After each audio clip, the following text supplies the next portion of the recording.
देखो और लिखो 21 बार।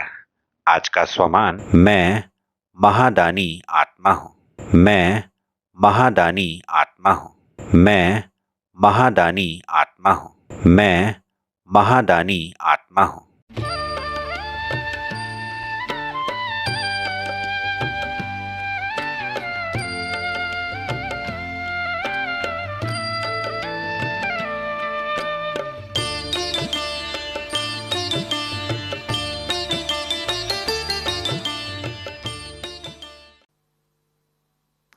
ओम शांति।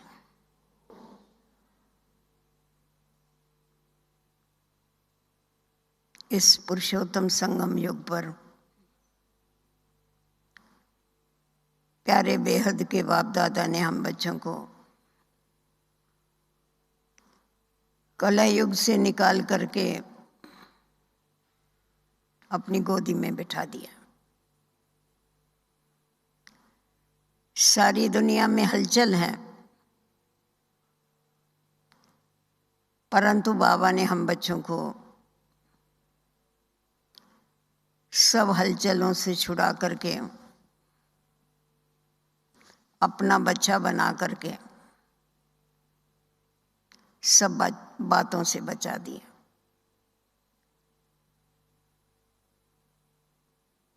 क्योंकि पुरानी दुनिया ये है ही हलचल की दुनिया। पुरानी दुनिया ये समस्याओं की दुनिया है, परंतु बाबा ने ब्राह्मण बच्चों को समाधान स्वरूप बनाया। हलचल में रहते हुए अचल रहना सिखाया। कीचड़ में रह कर के कमल समान न्यारा और प्यारा बनना सिखाया। अचल में तो कोई भी अचल रह सकता है, परंतु जब परिस्थिति हमारे विपरीत हो, उस समय पर हमारी स्थिति अचल रहे, यही तो ज्ञान। बाबा हम बच्चों को जो ज्ञान और योग की शिक्षाएं देते हैं, पढ़ाई पढ़ाते हैं, योग के द्वारा शक्तियां देते हैं, वो इसीलिए देते हैं कि परिस्थिति कैसी भी हो, परंतु तुम्हारी जो स्थिति है वो सदैव अचल और अडोल रहे।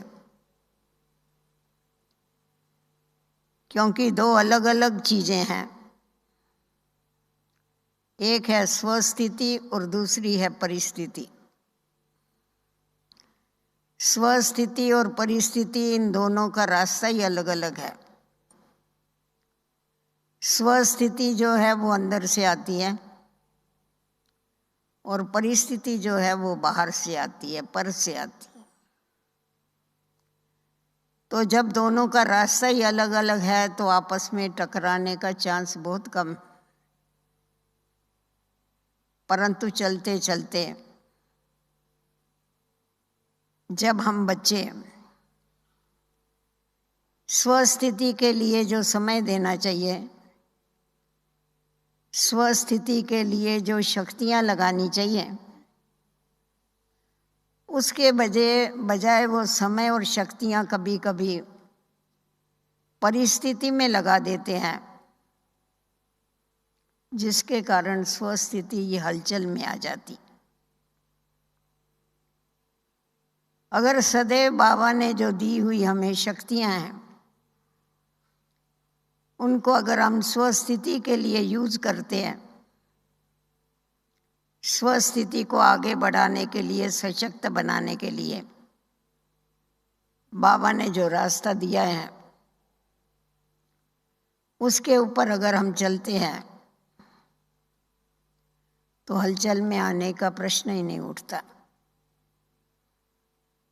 बाबा ने हम बच्चों को बहुत सरल उपाय बताया हुआ है कि बच्चे, तुम्हें कभी भी अकेला नहीं चलना है, परंतु सदैव तुमको बाप को साथ में लेके चलना। मैं अकेला हूँ, अगर ऐसा तुमने समझ लिया, आज आपको मालूम है दुनिया में जो डिप्रेशन की बीमारियां हैं या अलग अलग जो मानसिक बीमारियां होती हैं, उसका कारण है अकेलापन। जब मनुष्य अपने को सब में होते हुए भी अकेला समझता है तो डिप्रेशन में आ जाते, मेरा कोई भी नहीं।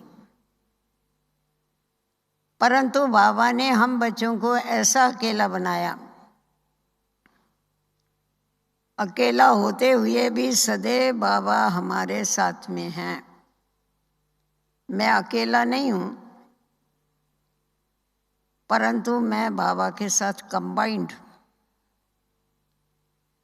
तो जब कंबाइंड रूप हमें याद रहता है कि हम जो भी आत्माएं हैं, चाहे मेल का शरीर धारण किया है, चाहे फीमेल का शरीर धारण किया है, परंतु हम सब शिव की शक्तियां। तो जब भी हम अपने को शिव शक्ति समझ के चलते हैं, शिव बाबा को साथ में रखते हैं, तो सदैव उसके द्वारा ऐसी शक्ति मिलती है, ऐसी पावर मिलती है जो परिस्थितियों के अंधेरे को दूर करके प्रकाश फैला देती है।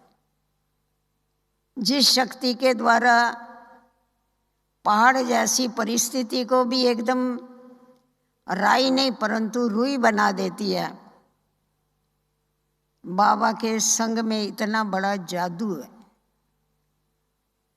तो इसीलिए हमें सदैव ये याद रखना है कि मैं बाबा के साथ साथ चल रहा हूँ। और ये भी आप ध्यान में रखिए, जब बीज के साथ मेरा कनेक्शन है, क्योंकि हमारा बाबा कल्प वृक्ष का बीज रूप, तो जिसका बीज के साथ कनेक्शन है उसका सारे वृक्ष के साथ कनेक्शन। तो बिगर मेहनत किए सारे ब्राह्मण परिवार के साथ भी हमारा कनेक्शन स्वतः ही जुट जाता है जब हमारा कनेक्शन बाबा के साथ जुटता है। तो दुनिया में या सारे सृष्टि चक्कर में इतना बड़ा परिवार किसी का भी नहीं हो सकता है। इतना विशाल परिवार, बेहद का परिवार। अगर ये भी हमें स्मृति रहती है कि हम बहुत बड़े परिवार के हैं, हम अकेले नहीं चल रहे हैं, परंतु हमारा बहुत बड़ा काफिला चल रहा है। हम इतने बड़े परिवार के और हम उस ईश्वरीय परिवार के हैं जो हमारा परिवार निस्वार्थ प्यार देने वाला है, जो ईश्वरीय परिवार हमें आगे बढ़ाने वाला है, जो ईश्वरीय परिवार हमें शक्ति देने वाला है। तो जब हम अपने को कंबाइंड समझते हैं और ब्राह्मण कुल का एक भांति समझते हैं, उस समय हमारी जो दिल है वो भर जाती है, अकेलापन फील नहीं होता है। और जब अकेलापन फील नहीं होगा, संगठन होगा, तो कितनी भी बड़ी परिस्थिति आएगी, उस परिस्थिति को संगठन की शक्ति से हम सहज पार कर सकते, मूंझेंगे नहीं। क्योंकि एक दो का जो एक्सपीरियंस है, एक दो का जो अनुभव है, वो हमें बहुत ही मदद करता है और वो हमें आगे बढ़ाता है। तो अभी हम देखते हैं इस दुनिया में तो सारा, क्योंकि संगम युग ऐसा युग है, कलयुग के अंत है और सतयुग की आदि है। तो ऐसा जो दोनों युगों का मिलन जहाँ पर होता है, बाबा ने हम बच्चों को ये समझ दी हुई है कि तुम्हें सदैव अपनी नज़र को सामने रखना है, आगे देख करके चलना है, पीछे मुड़ के कभी भी देखना नहीं, क्योंकि पीछे हमारे कलयुग है और सामने सतयुग है। परंतु कभी कभी चलते चलते पीछे से जो आवाज़ें आती हैं, उन आवाज़ों को सुनने के लिए कोई कोई अपना मुंह उधर कर लेता है, तो कलयुग की जो गर्म हवाएं हैं वो उनको तंग करती। परंतु जबकि हमारा लक्ष्य ही मनुष्य से देवता बनने का है, जब हमारा लक्ष्य ही नई दुनिया में जाने का है, जब हमारा लक्ष्य ही स्वर्गवासी बनने का है, तो हमें सदैव हमारा लक्ष्य जो है वो सामने रख कर के आगे बढ़ना है। क्योंकि बाबा हमेशा कहते हैं कि बच्चे ये ह्यूमन रेस चल रही, तो जैसा रेस में घोड़े दौड़ते हैं वैसे तुम भी इस रेस में दौड़ रहे हो, और रेस में दौड़ करके तुम्हें अपने लक्ष्य तक पहुंचना है। तो जिसको सदैव अपने सामने लक्ष्य रहता है कि मुझे ये बनना है,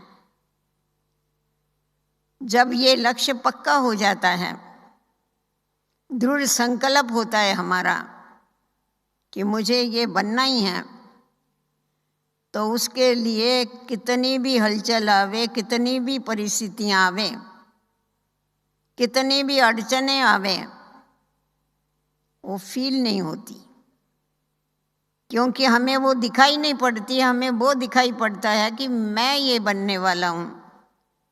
क्योंकि बाबा ने बहुत बड़ा टेम्पटेशन हमको दिया हुआ है कि तुम एक जन्म अपनी जीवन को पवित्र और योगी बनाते हो, तो मेरी गारंटी है, भगवान कहता है, मेरी गारंटी है तुमको 21 जन्मों के लिए स्वर्ग की बादशाही देता हूं। तो जिसके सामने इतना बड़ा टेम्पटेशन है, आकर्षण है, उसको छोटी बातें ये कभी भी छोटी नहीं लगती। इसीलिए बाबा ने हम बच्चों को बताया हुआ है कि कभी भी त्याग को याद नहीं करो, भाग्य को याद करो। कोई कोई त्याग को बहुत याद करते हैं, बाबा का बना, हमने ये छोड़ा, हमने ये छोड़ा। अरे छोड़ा क्या, कचरा ही तो छोड़ा। क्या छोड़ा? बुराइयां ही तो छोड़ी। परंतु जो बुराइयां छोड़ी, जो कखपन छोड़ा, उसको छोड़ा छोड़ा करते हैं, इसलिए भारी हो जाते हैं। परंतु छोड़ने को याद नहीं करो। हमने बाबा का बनने के बाद क्या क्या पाया उसकी लिस्ट निकालो। तो जब हम अपना भाग्य याद करते हैं कि अरे वाह, मेरा भाग्य कितना बड़ा भाग्य है, जिसको सारी दुनिया ढूंढ रही है, जिसके लिए धक्के खा रही है, जिसको पुकार रही है, और उसने मुझे अपना बना लिया, उसने मुझे गोदी में बिठा लिया है, उसने मुझे वारस बना लिया है, तो हम अपने भाग्य के गुण गाते हैं। तो जब ये नशा चढ़ता है कि वाह रे मेरा भाग्य, कितना ऊंचा भाग्य है जो भगवान ने मुझे पसंद किया है, और हम भगवान के वारस बच्चे हैं। तो इसीलिए जो भी छोटी मोटी रास्ते में समस्याएं आती है, छोटी मोटी हलचल आती है, वो हलचल हमें कभी भी हिला नहीं सकती है। ना व्यक्तियां हिला सकती है, ना समस्याएं हिला सकती है, ना माया हिला सकती है, ना वातावरण हिला सकता है, ना प्रकृति हिला सकती। क्योंकि हमारे साथ सर्वशक्तिवान बाप है, वो सदैव हमारे को साथ में लेकर के चलता है। तो ये छोटी छोटी बातें क्या हो। हर एक कोई जब से भी जो चल रहा है, अपने जीवन की अगर सारी आप कहानी देखेंगे तो आपको खुद को अनुभव होगा कि बाबा का बनने के बाद बाबा ने मुझे कितनी मदद की। अगर बाबा मदद नहीं करता था तो आज आप यहाँ तक पहुँचते ही नहीं थे।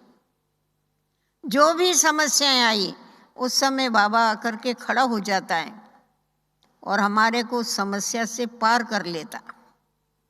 परंतु खड़ा किसके साथ होता है? जिसको बाबा याद है, उनके साथ बाबा खड़ा रहता है। जो बाबा को याद करने के बजाय अगर व्यक्तियों को याद करते हैं, व्यक्तियों को अपना सहारा समझ लेते हैं, तो बाबा उसको मदद नहीं करते। तो इसीलिए एक बल एक भरोसा अगर है तो कितनी भी हलचल होने दो, हमारा कोई बाल भी बांका नहीं कर सकता, क्योंकि सर्वशक्तिवान का साथ होने के कारण सदैव उसकी मदद के आधार पर हम चलते हैं। हमको चलना नहीं पड़ता है, परंतु वो हमें गोदी में लेके जाता है, इस बात का हमें अनुभव होता है। तो इसीलिए जो भी समस्या आती है या जो भी बात होती है, जो भी परीक्षा आती है, उसके लिए चिल्लाना छोड़ के चलाना सीख जाइए। चिल्लाना नहीं है, ये हो गया, ये हो गया, ये हो गया, क्योंकि बात छोटी सी होती है, परंतु हम उसको खींच खींच के बहुत बड़ा कर लेते। ये बातें, ये समस्याएं रबड़ के माफक हैं।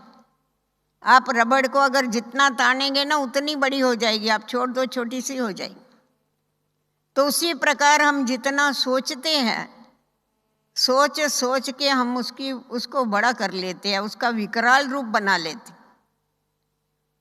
परंतु जो भी समस्या आवे, जो भी बात आवे, आप अपना रूप उससे ऊंचा बना लो। बाबा ने बड़ी अच्छी युक्तियां हमको बताई हैं कि आप कोई बात होती है, कोई समस्या आती है, उसको सामने खड़े होके उसको देखते रहते हैं। अरे ये ऐसा हो गया, ऐसा हो गया, ऐसा हो गया, ऐसा हो गया। नहीं, तुम्हारा काम है, कोई भी बात आती है, आप उड़ के 1 सेकंड में बाबा के पास चले जाओ। आपको ज्ञान और योग के पंख तो मिले हुए हैं, उसको यूज करो। आप 1 सेकंड में बाबा के पास चले जाओ, अपने मास्टर सर्वशक्तिवान की सीट के ऊपर सेट होके उस समस्या को आप देखो, आपको खिलौना लगेगा, आपको मनोरंजन लगेगा। क्योंकि साकार बाबा के आगे बहुत बड़ी बड़ी समस्याएं, वो तो आप सबको मालूम भी है, आप लोग बाबा की हिस्ट्री पढ़ते हैं, सुनते हैं। परंतु बाबा ने सदैव जो भी समस्या आई उसमें बाबा ने मनोरंजन किया, रंज कभी नहीं हुआ। बाबा ने मनोरंजन किया, बाबा ने अपनी स्थिति को अचल रखा, इसीलिए सब बच्चे जो है वो भी अचल रहे। तो उसी प्रकार जब भी हम ये समझ लेते हैं कि ये जो भी कुछ होता है, ये जो भी समस्याएं हैं, ये जो भी बातें हैं, ये सब साइड सीन कभी खड़ी नहीं होती। लोग खास साइड सीन देखने के लिए खर्चा करके जाते हैं, और हम एक जगह पर बैठे और कितनी साइड सीन दिखाई पड़ती है, तो उसमें खुश होना चाहिए, नाराज होना चाहिए। आज देखो कहाँ भी कोई जाता है तो कौन सा टिकट उनको अच्छा लगता है, कौन सा टिकट मांगते हैं। आप यहाँ भी आए होगे ना, ट्रेन में आए, किस में गाड़ी में आए, हर एक को विंडो सीट चाहिए। क्यों? साइड सीन देखने को मिलती। तो साइड सीन देखने के लिए खास विंडो सीट लेके बैठते हो, और ये जब ये साइड सीन परिस्थितियों की दिखाई पड़ती है, इससे घबराते क्यों? मनोरंजन करो। सिर्फ उसके लिए क्या चाहिए? साक्षीपन की सीट चाहिए। अगर साक्षीपन की सीट के ऊपर बैठ करके हम हर परिस्थिति को देखते हैं, तो हमारी स्थिति कभी भी हलचल में नहीं आ सकती। क्योंकि बाबा ने हमें ड्रामा का इतना वंडरफुल ज्ञान दिया हुआ है।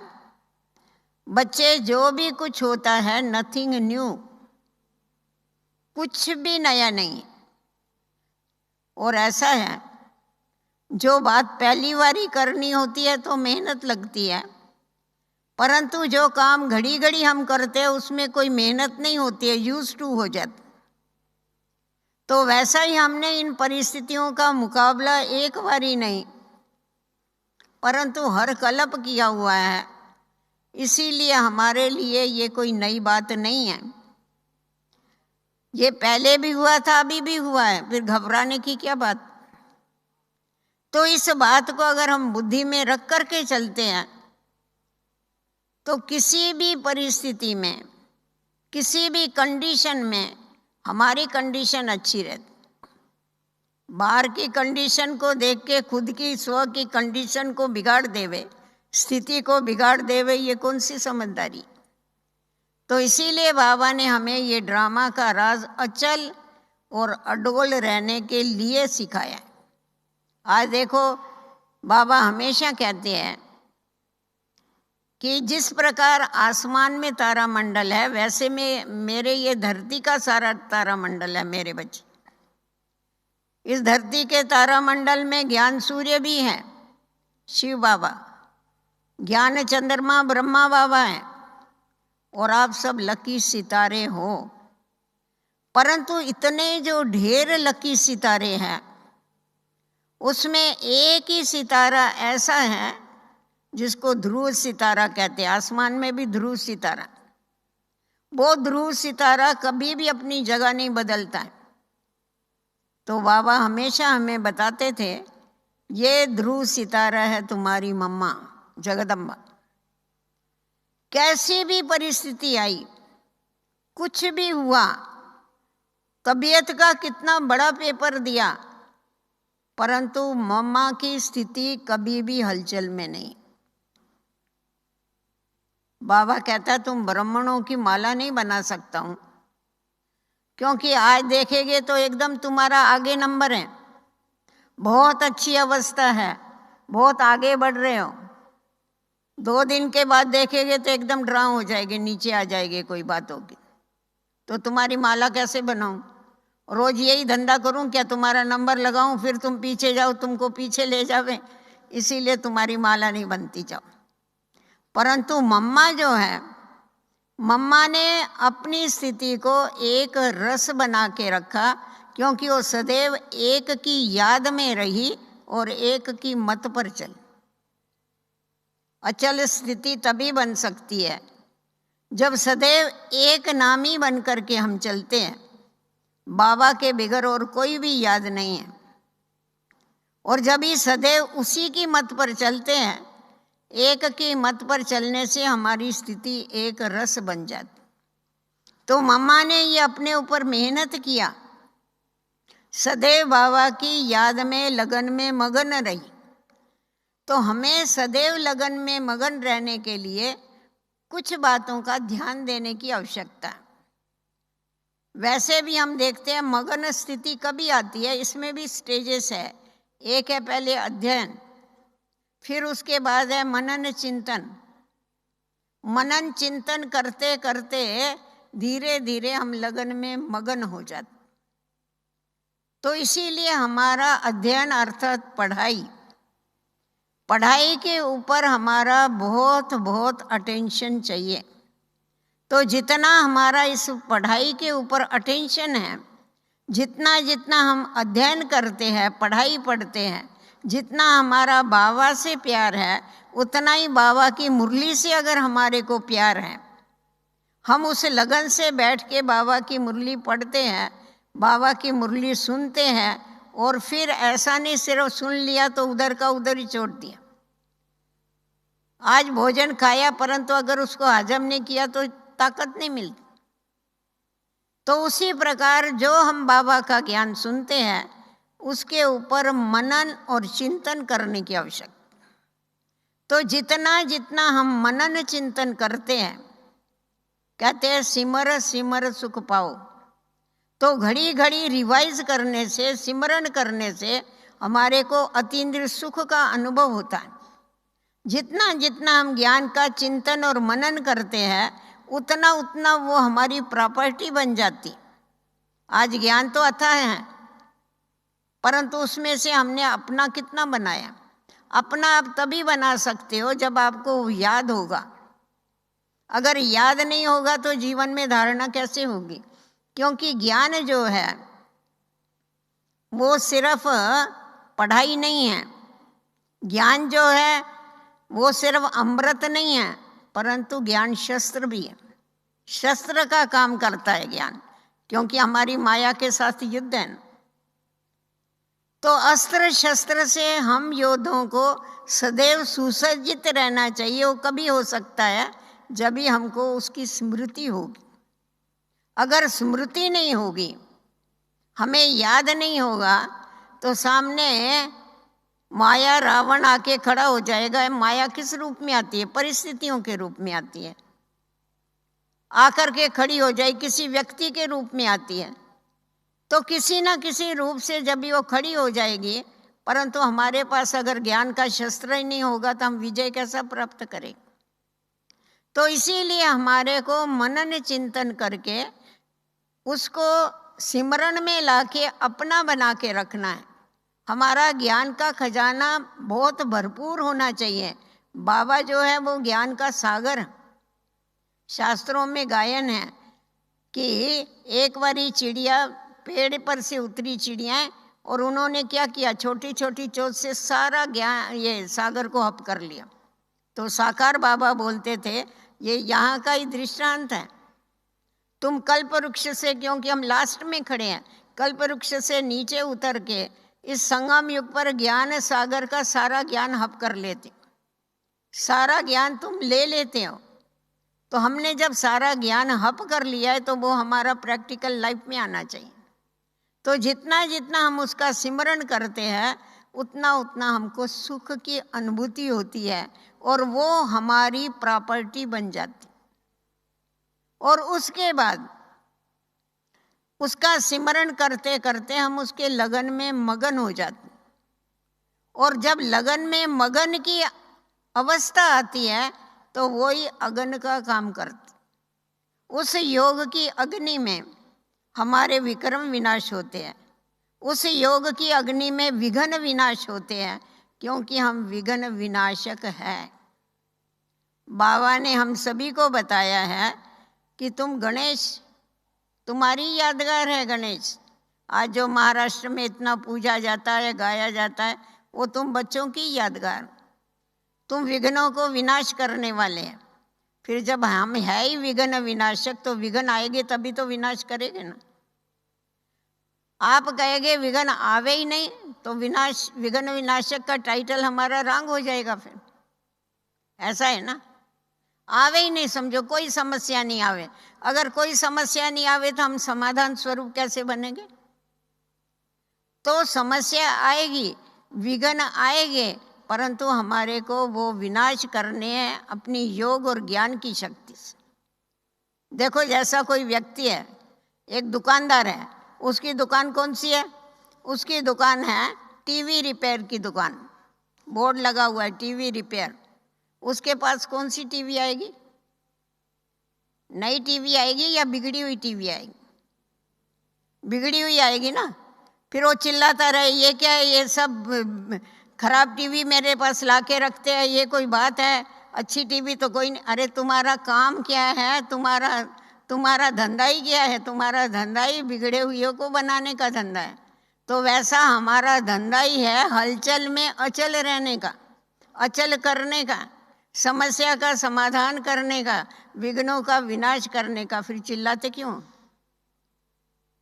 जब हम है ही विघ्न विनाशी तो विघ्न अंत तक आएंगे। परंतु ये भी हमको पक्का करना है कि विघ्न अंत तक आएंगे और अंत तक हम विजय प्राप्त करके ही छोड़ेंगे, ऐसा नहीं छोड़ेंगे। तो इसीलिए अपने स्वमान में जितना जितना हम स्थित होते हैं उतना उतना हम क्या कर सकते हैं? हर परिस्थिति का मुकाबला कर सकते। जिस प्रकार शारीरिक कसरत काय के लिए करते हैं? कसरत करने से शरीर तंदुरुस्त बनता है ना। तो उसी प्रकार ये भी माया के साथ जो युद्ध करते हैं, इससे आत्मा तंदुरुस्त बनती है, कमजोर नहीं बनती। उसके ऊपर विजय प्राप्त करते हैं हम शक्ति के द्वारा। तो इसीलिए इसकी तो जरूरत है। वो आएगी नहीं तो पहलवान लड़ेंगे कैसा और पास कैसा होगा? हमारे को डिग्री भी जरूर चाहिए, हमको राजाओं का राजा बनना है, परंतु हमको मेहनत कुछ नहीं करनी है। बाबा कहता है मैं ऐसा नहीं तुम्हारे को छत्र पहनाऊंगा, तुम्हारे को मेहनत तो जरूर करनी पड़ेगी। जब तक तुम मेहनत नहीं करेंगे तब तक तुम्हारे मस्तक के ऊपर वो छत्र नहीं आएगा।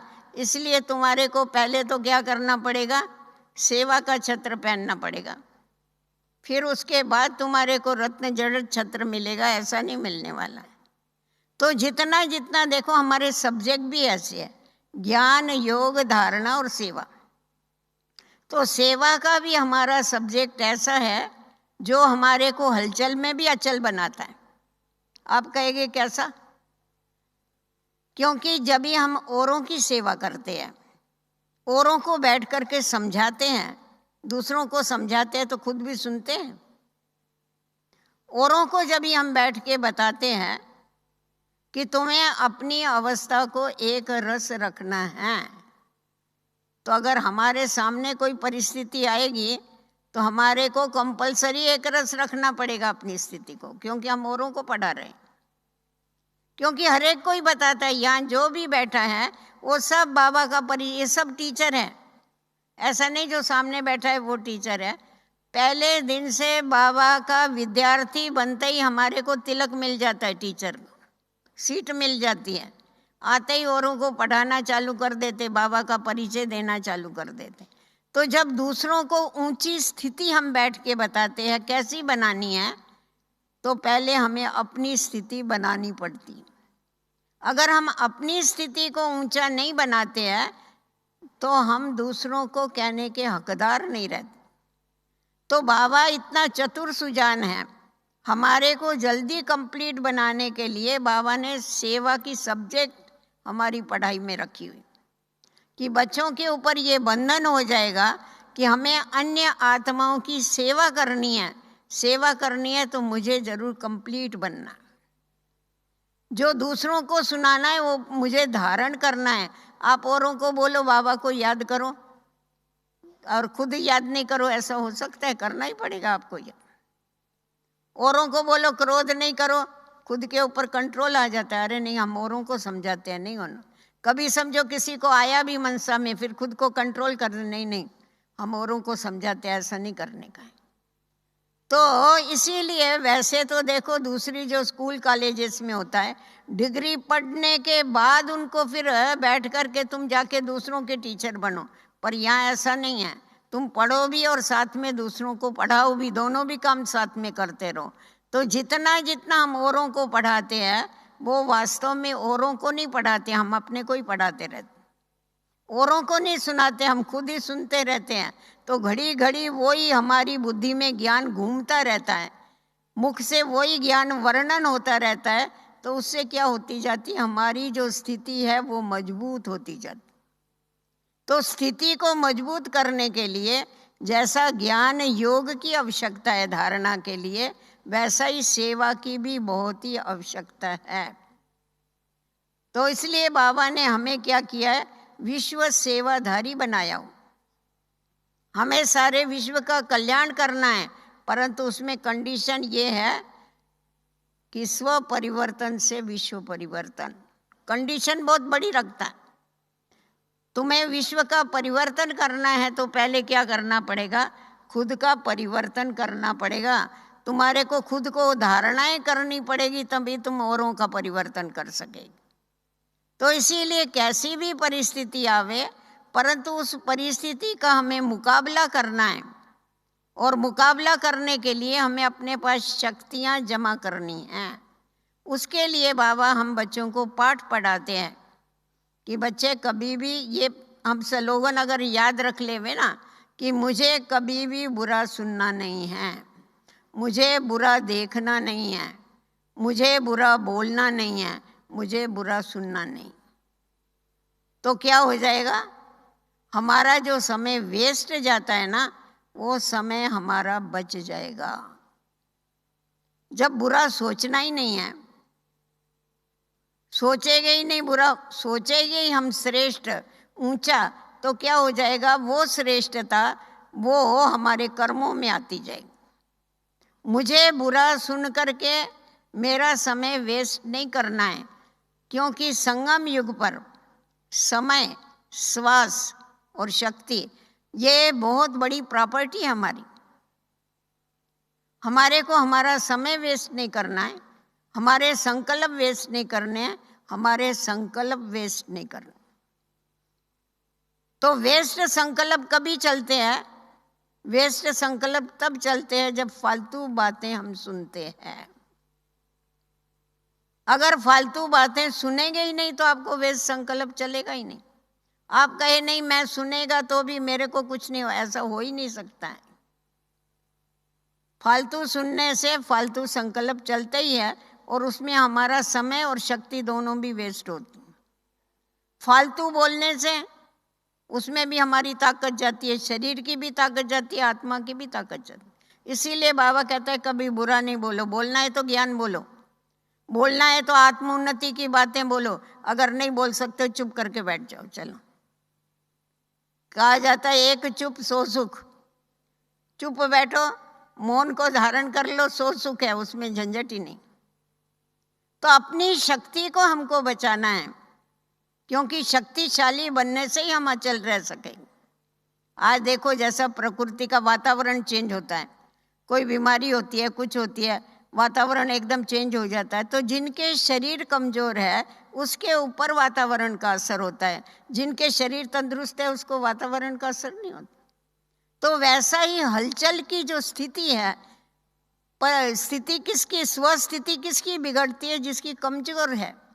अगर स्वस्थिति पावरफुल है तो दुनिया में कितनी भी हलचल होने दो ना, उसका हमारे ऊपर कोई असर नहीं होता।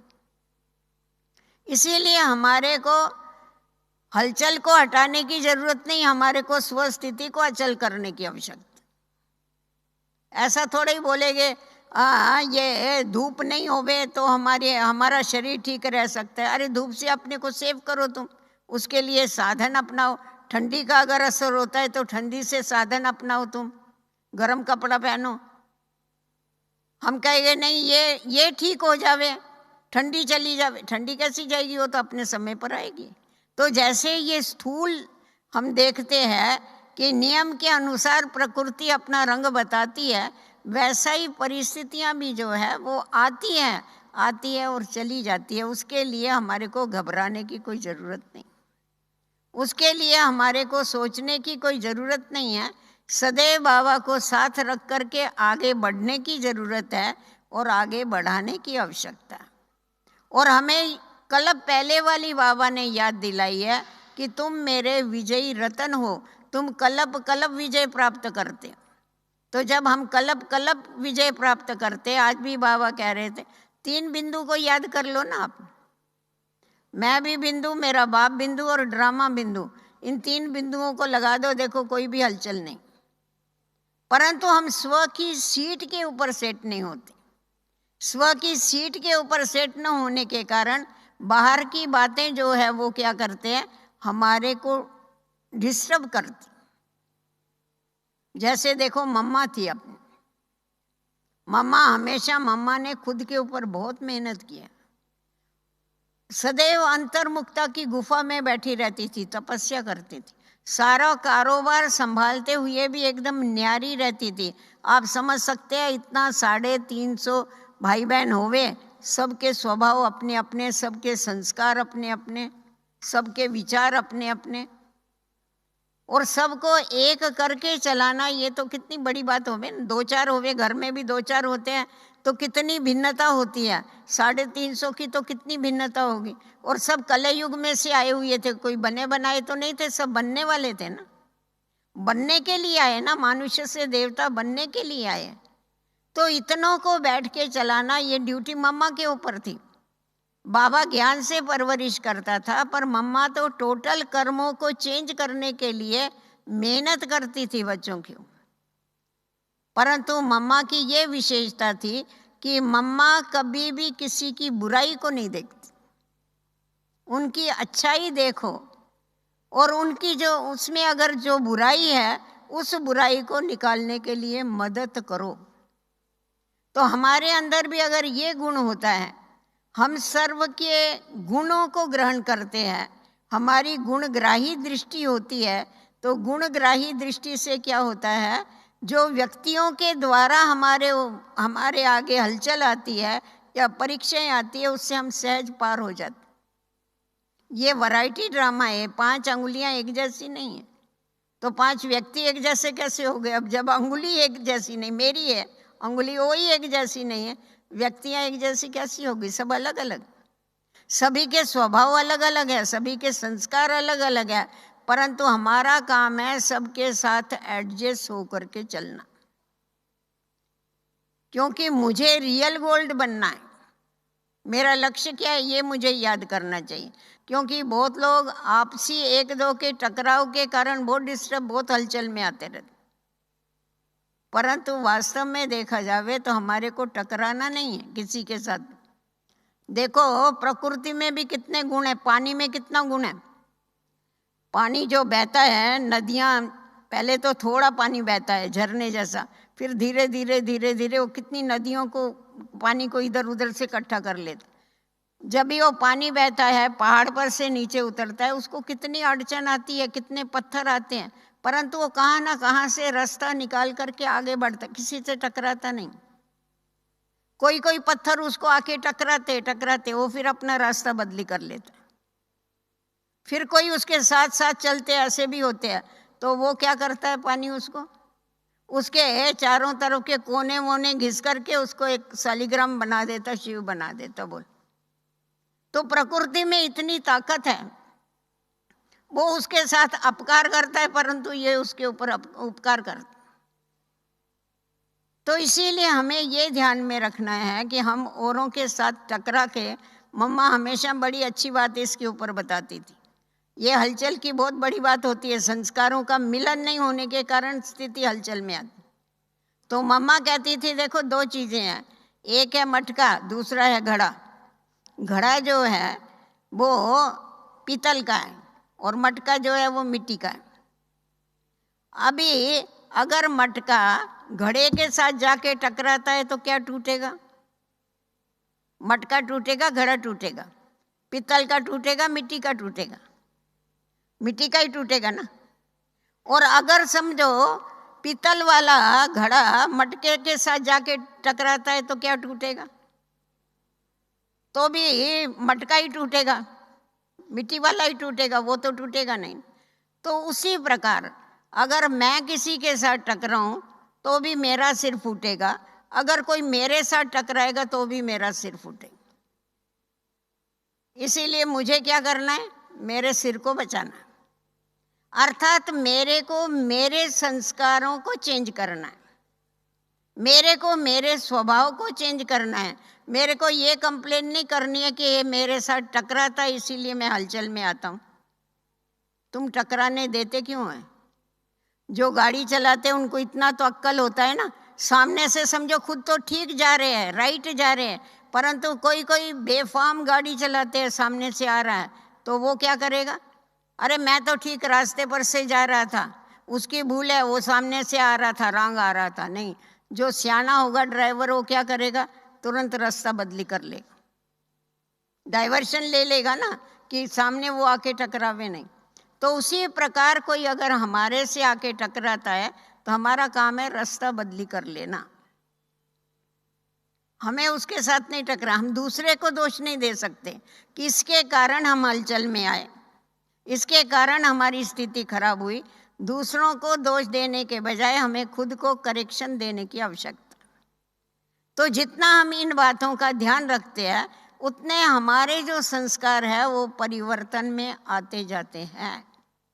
और कैसी भी परिस्थिति होती है, परिस्थिति को हम अपनी स्वस्थिति के द्वारा बदली कर सकते, हम अपने शुभ भावना शुभ कामना के द्वारा उसको बदली कर सकते हैं।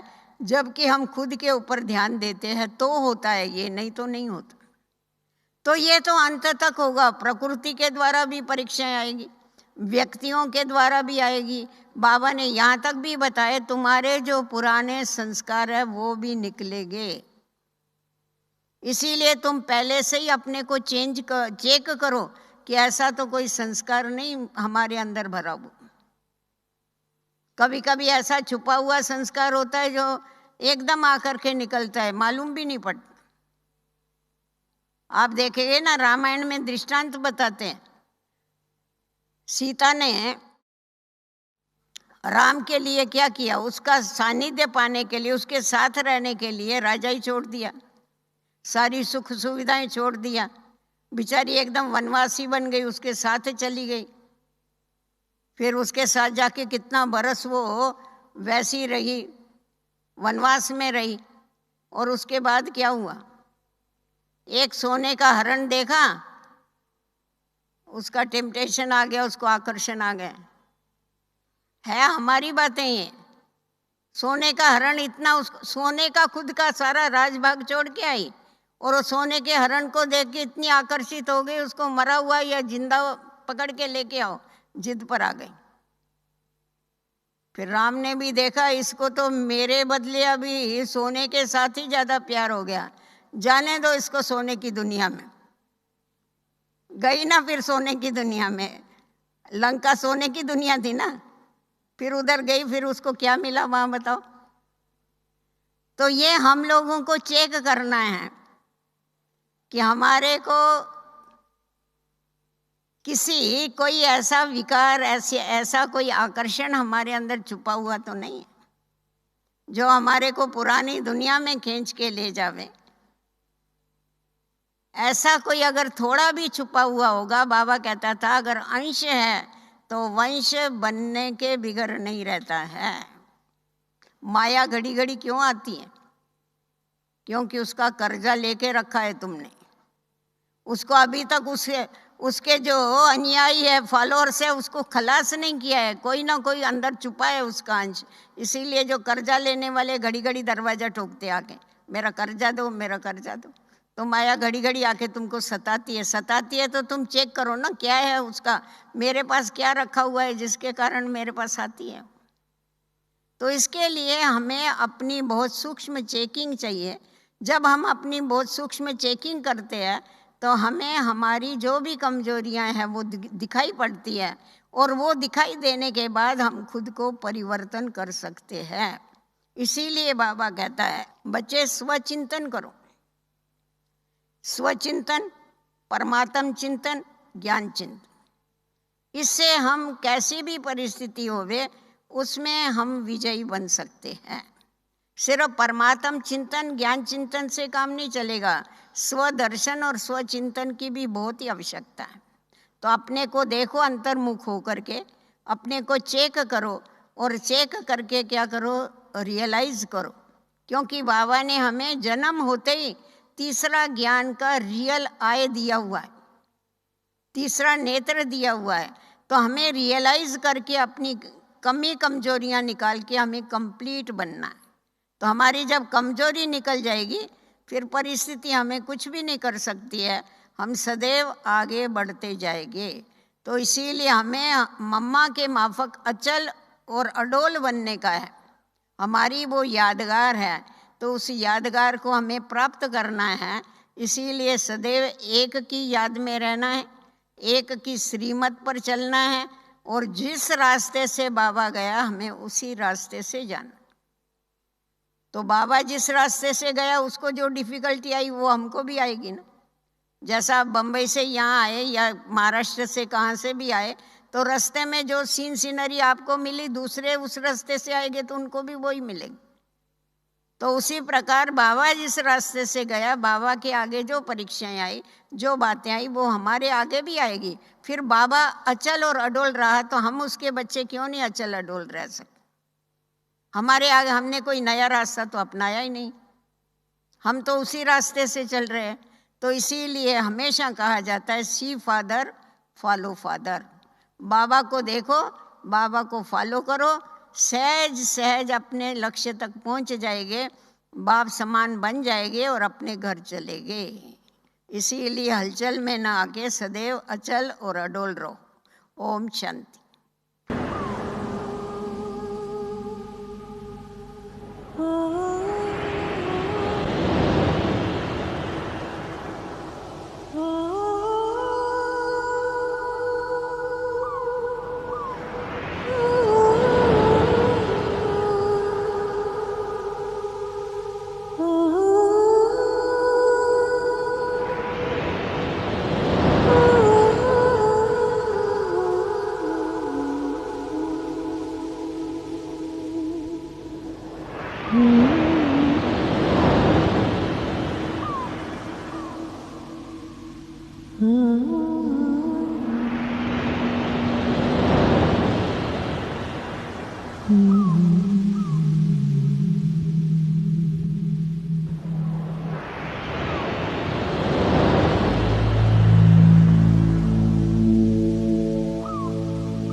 एक सेकंड में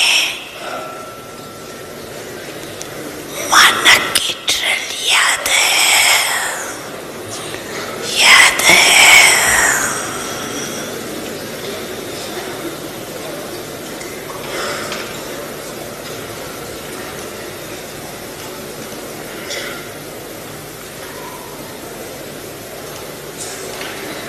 हर एक सारे दिन में कितने बार ये ड्रिल करते हो, ये नोट करो। ये मानक की ड्रिल जितना बार करेंगे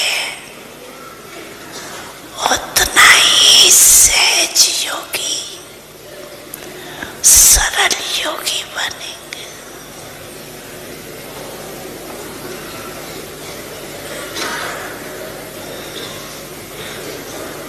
एक तरफ मनसा सेवा, दूसरे तरफ मनसा एक्सरसाइज।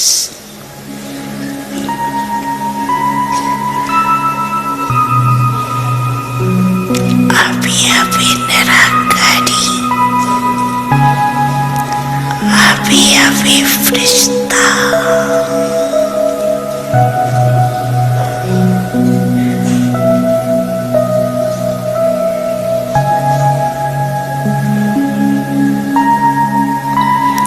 ब्रह्मा बाप, आप फरिश्तों का आह्वान कर रहे हैं।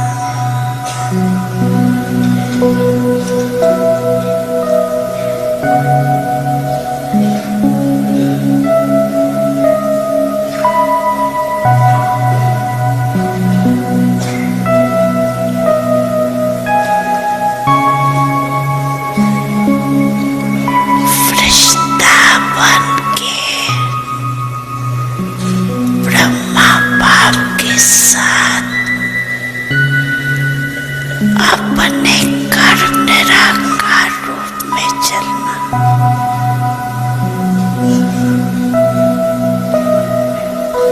फिर देवता बन जाना।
शांति की चिड़िया आई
उसको प्यार कर, सांसों को आबाद कर ले मेरे मना। शिव बाबा को याद कर, जी भर उसको प्यार कर, सांसों को आबाद कर ले मेरे मना।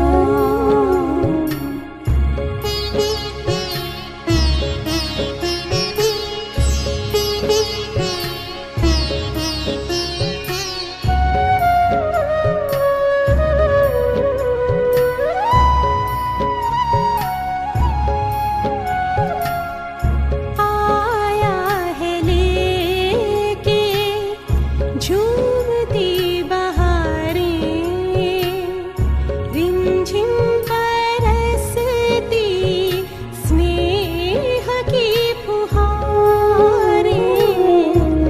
रंग निराला है, रूप सलोना,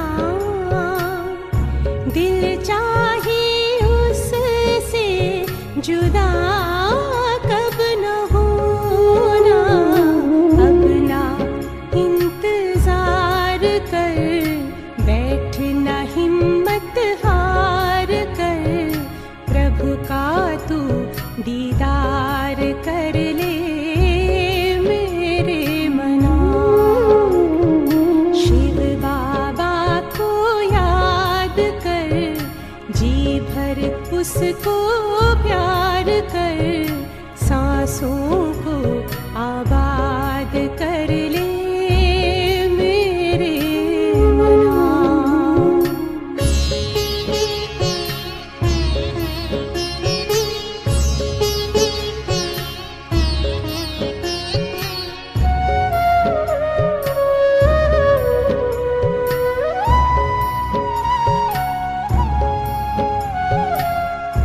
यादों की लहरों में जो लहराए, एक अलौकिक सुख वो पाए। शूली को कांटा कर दे, कांटे को जूही, पर्वत को राई कर दे, राई को रूई। दिल ही दिल में बात कर, मन में मुलाकात कर, खुद को तू आजाद कर ले मेरे मना। शिव बाबा को याद कर, जी भर उसको प्यार कर, सांसों को आबाद कर ले मेरे मना। सांसों को आबाद कर ले मेरे मना। सांसों को आबाद कर ले मेरे मना।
के काबिल, दाता विधाता को प्यार